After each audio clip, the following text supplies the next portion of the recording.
وأن احكم بينهم بما أنزل الله ولا تتبع أهواءهم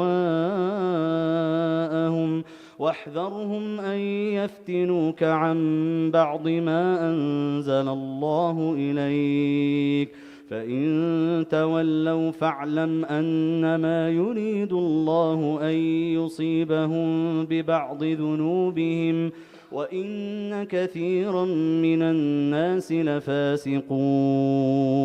أفحكم الجاهلية يبغون ومن أحسن من الله حكما لقوم